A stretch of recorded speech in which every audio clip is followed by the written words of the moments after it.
This is Mark. He suffers from cerebral palsy. And this is Rick. He has a serious spinal injury. But the both of them are learning to use computers here at the Elizabethtown Hospital and Rehabilitation Center in Pennsylvania. Mark and Rick are just two examples of how disabled people are benefiting from the computer revolution. We'll take a look at computers and the handicapped on today's Computer Chronicles.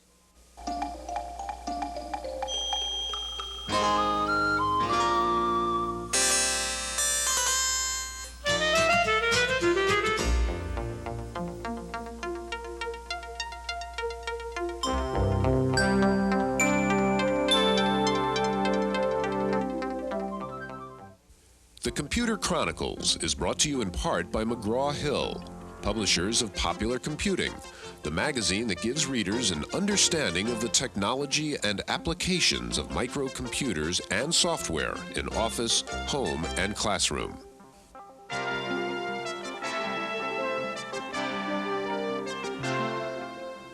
Welcome to the Computer Chronicles. I'm Stuart Chaffee, and this is Gary Kildall. Gary, you know, sometimes a computer can make the difference for a disabled person between a very limited existence and, in fact, a very full life. For example, suppose I were speech impaired or hearing impaired and wanted to make a phone call. Well, I've obviously got a problem. Yet with this little portable computer, I could take this and hook it up to a telephone, and the computer can actually speak for me. Can you come and take me home? Now, Gary, are there spin-offs from some of these computer applications that are originally designed for disabled people that in fact help all of us? Well, Stuart, I think that goes both ways. The benefits are both directions. Take a device like this, for example. We're going to learn a lot more about speech recognition and synthesis. It will apply to other areas. And let's say take something like a Mars rover. The robotics and vision processing that goes on there will perhaps lead to something like a mechanical seeing eye dog. Okay, we're going to meet several disabled people who use computers. We'll meet people who design computer applications for the disabled. And we're going to begin by taking a look at some specific examples of how computers are being used today to help disabled people. The application of computer technology to the special needs of the disabled is paradoxical, at the same time helping to increase mobility, but in other ways reducing the need for some of that mobility. This wheelchair is an example of how hidden computers can help some people regain lost movement. Without a joystick or other physical attachment, it performs all the functions of a motorized wheelchair, and all the user needs to do is point his head in the direction that he wants to go. Two ultrasonic sensors mounted on the back of the chair reflect sound waves off the rider's head.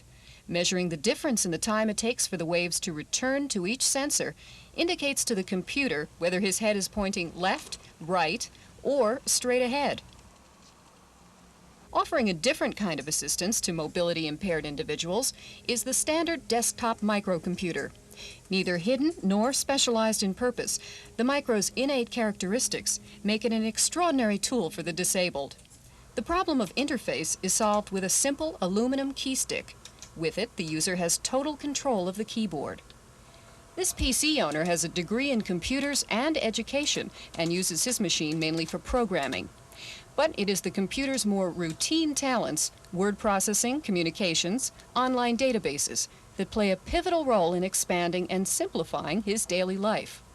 A modem allows him to send and receive messages through a network of bulletin boards and to access an educational library through a specialized database called Plato. The user can run a search through Plato for articles on a variety of topics, obtain free software, and even contribute his own comments. The microcomputer has often been dubbed a tool that can increase our access and control over information. But to some users, an ordinary micro can mean the difference between reliance and self-reliance, between losing control and taking control.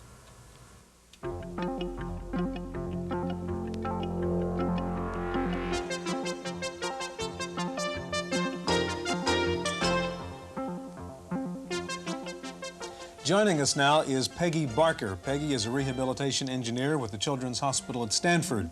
And next to Peggy is Sue Simpson. Sue suffered a stroke almost 6 years ago, which led to almost complete paralysis and a loss of speech. But Sue will show us how computer technology has given her the ability to communicate. Gary? Stuart, a recurring theme that's gone through the whole show is how we use microelectronics to really improve our daily lives. And I think the show today is an excellent example of how microelectronic devices are used to, say, give access to computers for physically disabled people and how computers are being used to help physically disabled overcome those disabilities. And Peggy has an alternate input device here that I'd like to find out about. Right. This is a membrane keyboard, and it's plugged into a device. So it's called an adaptive firmware card, and it'll allow us to use the Apple with alternate input devices. And in this case, we've stored whole words and phrases on this keyboard, well, in the adaptive firmware card, so that someone with limited physical ability could select choices off of this board and access commercially available software. So you can change the vocabulary of this keyboard, if you want to think of it that way. That's right. You could use it for word processing or other applications. So in this case, we're using our severely disabled children. So now if I can push use this button right here, like it says store, then this will go into your adaptive firmware box and then acts like that those characters have been typed to the keyboard. That's right. And so then you have to change the front end of that software package. That's right. Okay. All right. Good. Okay, and Peggy, what kind of people would be helped by using this kind of device?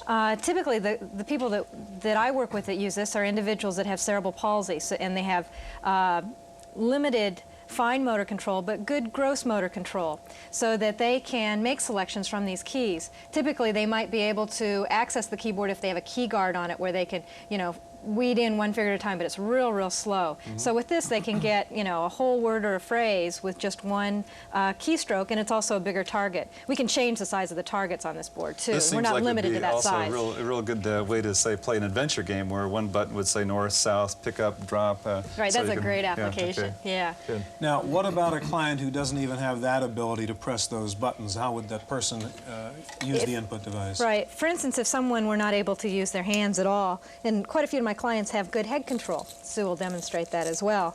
But in this case, say someone's got good head control, they might be able to, make choices right off of this board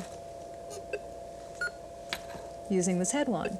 And it really doesn't take much activation. It just takes, good head control.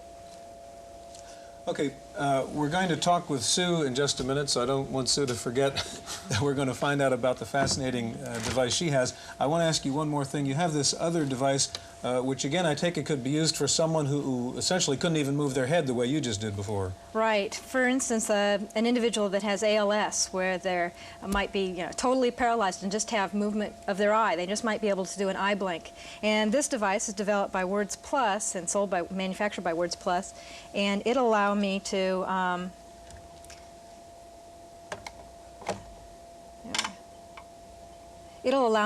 with a blink of my eye, typically this would be sitting on a frame of glasses, you wouldn't be holding it in your hand, but with the blink of your eye you could make a switch closure, which would be the same as making a switch closure on a tread switch. In this case, I'm using the control evaluator and training kit that we developed at Children's Hospital, and this device is used to make quantitative measurements of how someone uses a switch. So if I were considering using this eye blink switch with someone, I would evaluate them using this device. And a test that I can do would be a reaction time test, where coming onto this display will be a light, and I'll also get auditory feedback. And then by closing my eyes, I turned it off. So this lets you discover what kind of device is the best kind of input for a particular individual then. That's right. Okay. Okay, Sue, now I want to turn to you. And Sue, before I ask you some questions, I wonder if, Peggy, if you could explain the communications device that Sue's about to use. Right. Sue is using an Express 3 from Prenke Romick, and with the Express 3, she will communicate with you either using a display, or she can type out a message on a printer, or she has speech output as well. And she can select her messages with her long-range light pen and make selections on this LED display. Okay, Sue, now, first of all, I want to ask you to describe the machine to me in your words, and I think you've pre-stored that message, and describe it. Okay, this will be in only the visual readout mode, correct? So right. I'll read it since we won't hear a synthesizer. It says the memory storage is like a hotel with 128 floors and 100 rooms on each floor. I have almost unlimited storage.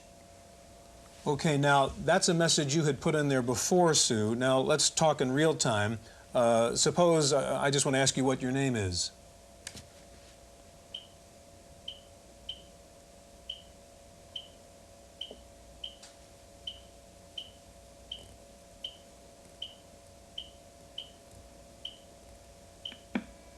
My name is Sue. So we can get the visual readout, and you can actually use the voice synthesizer to speak to someone. Peggy, how complicated is it was it for Sue to learn how to use that device? Well, the hardest part was developing the head control. And when we first started using it, we used a light beam alongside that pointer so she could always tell where she was pointing. But she picked it up fairly rapidly. But most clients don't pick it up as quickly as she does. She's incredibly determined. Well, I noticed that when Sue and I were talking before the show, she mentioned that for several years she did not have a device like this. And as soon as she got it, they just opened the whole world of communication to her. I think it's a wonderful application, obviously, of the microelectronics. And essentially, Sue, you are really operating a computer through the device on your head, which you are pointing to those LEDs. I understand you're pretty fast at this, actually. How fast can you speak using that device?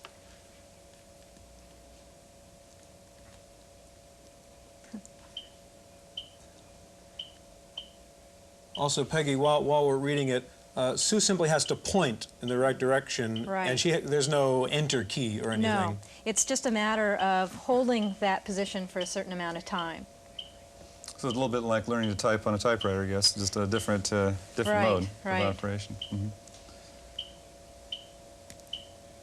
Okay, so Sue is saying I can't adjust the speech speed, but of course you can speak pretty quickly by your ability to move the pointer around. I noticed, Sue, also that you have certain words that seem to come out very quickly, so you're storing those also, like computer. Just happens to be the one that just came out immediately. Right. So It's you have kind a of like the word vocabulary. we just saw. So you have a little vocabulary of words that are built up as you move along. Mm-hmm. Yeah, in the English language, there's about 500 words that you commonly use, and the rest of them you have to are unusual. Yeah. And Sue is telling us that she has pre-programmed these function keys on her own, basically. Mm-hmm. That's right. Okay, Sue and Peggy, thank you very, very much. These are fascinating demonstrations of the technology Gary was talking about. In just a minute, we're going to take a look at a Kurzweil machine. You can put printed text into it, and it will read it out loud. So stay with us to take a look at that.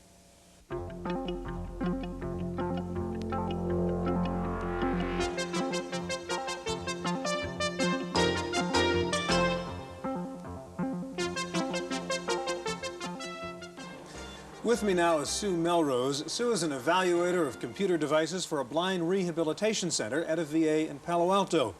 Sue, we're talking about computer technology and helping the disabled. What did you have to do to read or do research before you had a machine like this? Primarily when I did research, I would hire a person to read it to me or onto tape. The advantage of tape, of course, is that I'm not restricted to their schedules. But that's slow, and of course even listening to a tape, it takes almost as much time as reading because compressed speech is new. Now, before we actually demonstrate the Kurzweil, tell me how this works. This is primarily a reading machine, and that is, it looks very much like a copy machine. You lay the printed page down on top of it, the camera underneath the printed page then looks at it, scans it line by line, and after it's seen, each line will then output it in voice.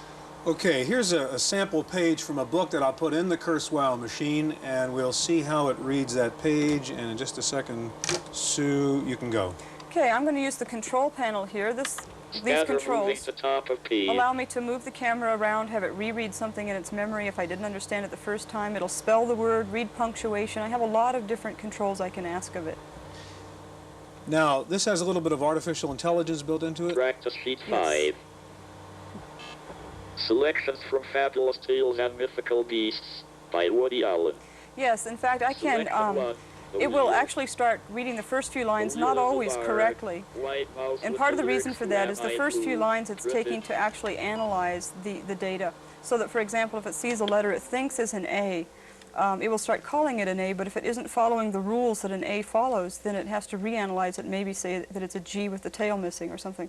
So basically, if it makes a wrong decision, I can hit the Learning Forgotten button, and I can actually have it start reanalyzing again. Okay, so now in addition to having just sent the output to the speaker, you've also loaded that file onto the computer. Right. A very common use of this device now, but by blind people, is to get materials into Braille, for example. So they dump it into a computer and use a word processor such as I'm using now. I'm using Braille Edit, which is a standard word processor, but it has voice output and Braille output and input so that the blind can have access to it. I would then just simply read through this material and edit it for any errors that the computer or the Kurzweil might have made when reading it into the computer.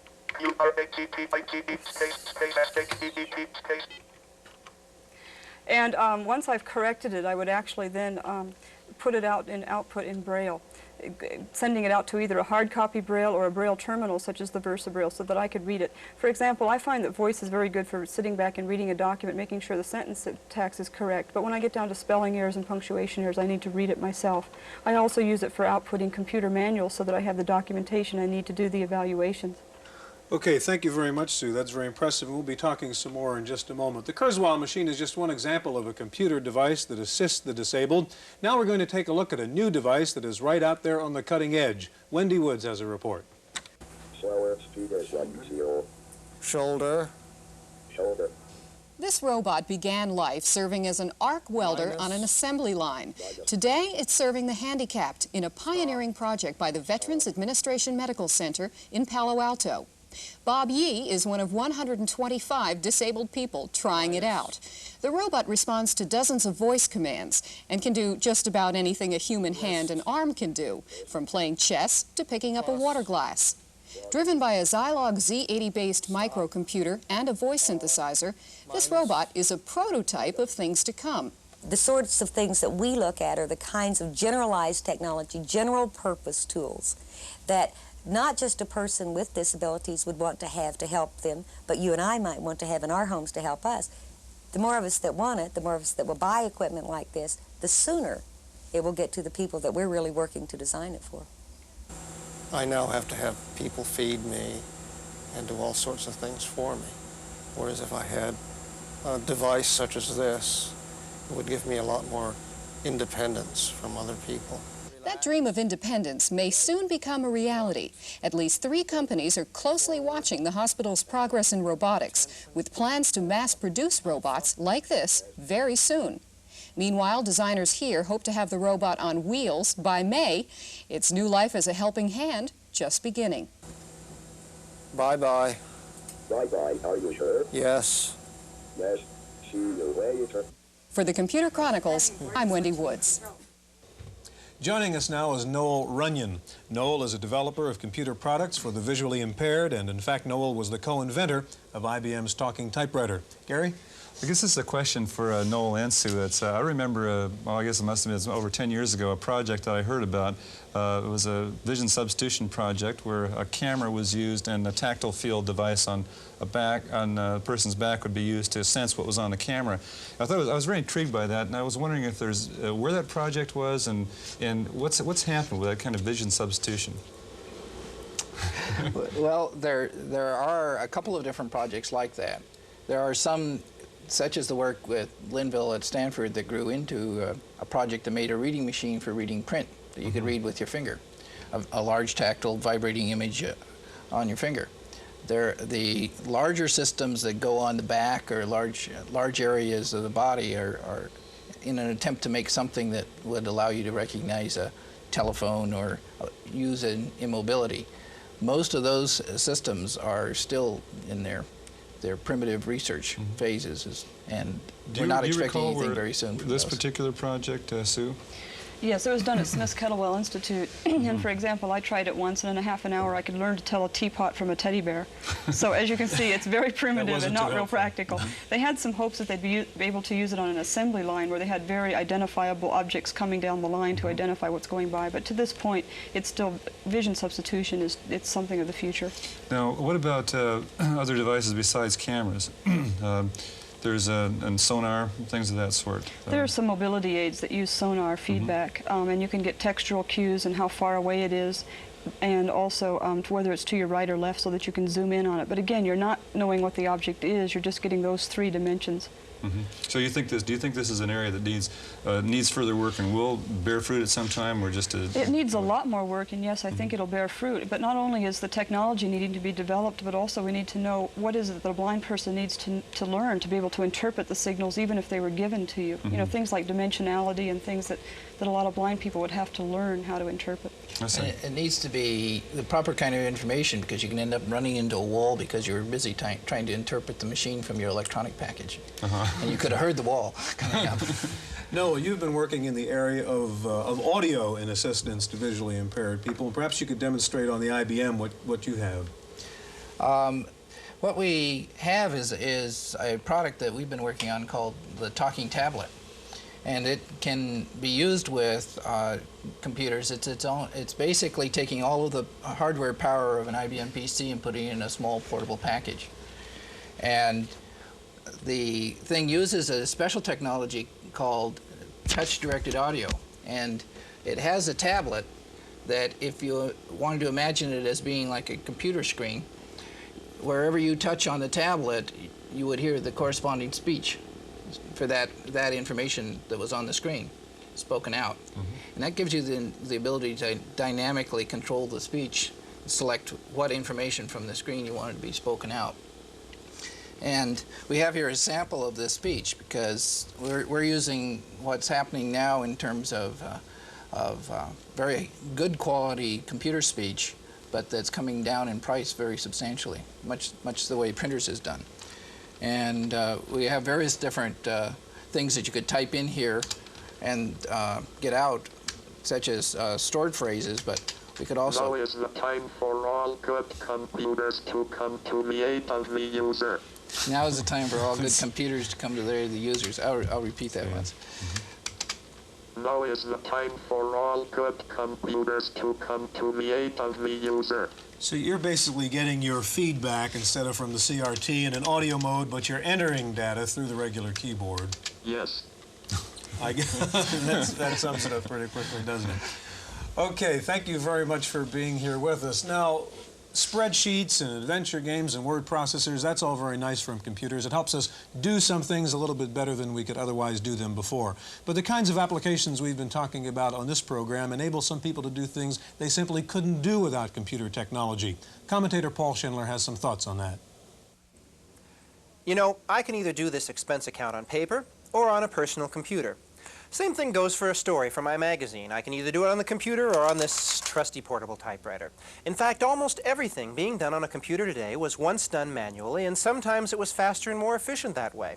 But today we're talking about computers and the disabled. At last, an area where computers do things that simply could not be done before. Now, one simple example is online conferences. Sometimes the disabled have trouble participating in meetings. With a computer conference, their speech or motion difficulties vanish. Their participation is equal to that of everyone else. Computers also serve as a job equalizer, allowing the disabled to work.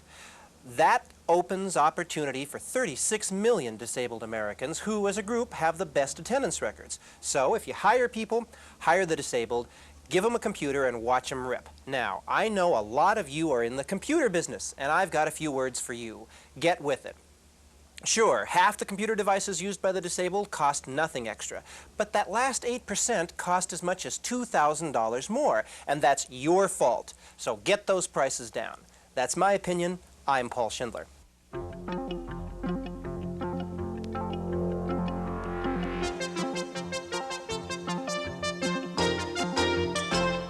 In the random access file, this was not a good week for computers. First of all, a big Internal Revenue Service computer fouled up and failed to process tax withholding payments from about 10,000 employers. Then another IRS computer automatically started sending out final notices to the employers, threatening to seize their assets. The error was eventually discovered after IRS clerks reconciled the thousands of records manually. The IRS says no assets were in fact seized. Then some hackers last week managed to get into a Sprint access code, giving them use of the Sprint long-distance lines. The hackers had used up about $5,000 worth of phone calls when Sprint caught on. But it then took 10 days to change the code. Meanwhile, the hackers were having a great time making 17,000 calls in the 10-day period. And the poor guy whose code they stole received a 722-page bill for $60,000. The good news was that Sprint gave him an $8,000 volume discount. And at the University of Southern California, some computer hackers got into USC's transcript computer, putting phony names on legitimate transcripts and instructing the computer to issue fake diplomas. A phony PhD was apparently going for about $25,000. But it wasn't all bad this week. The National Cancer Institute announced the country's first cancer treatment database. It will contain up-to-the-minute information on current clinical studies, treatments, and facilities with special cancer programs. Any doctor can access the cancer database from a personal computer. The National Cancer Institute says the new database will save precious days or weeks in developing the right treatment for a particular patient. Scientists at Stanford Center for Computer Research and Music have come up with a new computer that can listen to music and turn it into a written musical score. It takes about 5 minutes to score 1 minute's worth of music. Right now the system works best on Mozart. It's having a little trouble with Scott Joplin. Paul Schindler's up next with this week's software review. What a spreadsheet! Maybe you don't need one that big. Maybe you think Lotus 123 Framework and Symphony are overkill. Maybe PFS Plan is the spreadsheet for you. Now, we're not talking giant spreadsheets here. In most PCs, PFS Plan could only do 64 columns by 176 rows, but think of what that means. 64 columns is 5 years worth of monthly data. 176 rows is 176 items per month. PFS Plan is the spreadsheet for the rest of us, not for the power users. It isn't big or sophisticated, it's just easy. Have a look at row identification. If you enter a name that's too long, the program adjusts. It allows you to duplicate figures quickly. If you start naming columns by month, it fills in the other months. Enter a quarter, it assumes you want quarters. Formulas in PFS Plan aren't as sophisticated as in the other spreadsheets, but they're a lot easier to enter. None of this add cell A3 to cell B2. In PFS Plan, profits equal revenue minus expenses in just those words. PFS Plan is the $140 easy spreadsheet from Personal Software in Mountain View, California. For Random Access, I'm Paul Schindler. Engineers at the Campbell Soup Company in New Jersey have designed a robot to work in their food processing plant. But they forgot that everything in the food processing section has to be washed down every night for cleanliness. Well, robots don't take much to showers, so engineers are now designing raincoats for the robots to protect them from the daily dousings. Steve Wozniak, the co-founder of Apple Computers, reportedly is taking another step back from Apple to start his own company called My Best Friend. The Woz's new company is described as being in-home entertainment products, and with that name, you have to guess Woz will soon be selling personal robots. Finally, Apple has gone to great pains and expense to portray IBM users as conformist nerds. Yet last week, while Apple was showing off its Macintosh manufacturing plant, what should one journalist notice inside the Mac plant but an IBM robotic system putting together the Macs? Could there be lemmings in the orchard? That's it for this week's Computer Chronicles. We'll see you next time. The Computer Chronicles was brought to you in part by McGraw-Hill, publishers of Popular Computing, the magazine that gives readers an understanding of the technology and applications of microcomputers and software in office, home, and classroom.